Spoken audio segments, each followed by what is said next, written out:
Yes,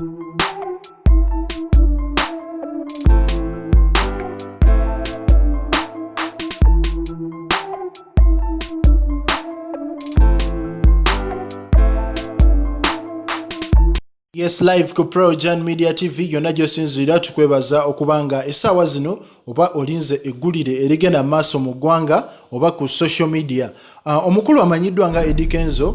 kyaddaaki amaze n'avaayo n'ayimba ku luyimba lwa gospel olw'ensonga nti omukulu ono Eddie Kenzo agamba nti embeera egenda maaso mu ggwanga yeetaaga okudda ew'omutonzi era nga oluyimba luno lwe yakoze baluyita Mulungi Sawale era nga yatugambye essaawa yonna lugenda kubeera ku YouTube channel ye okusobola okubanga abantu balwerabirako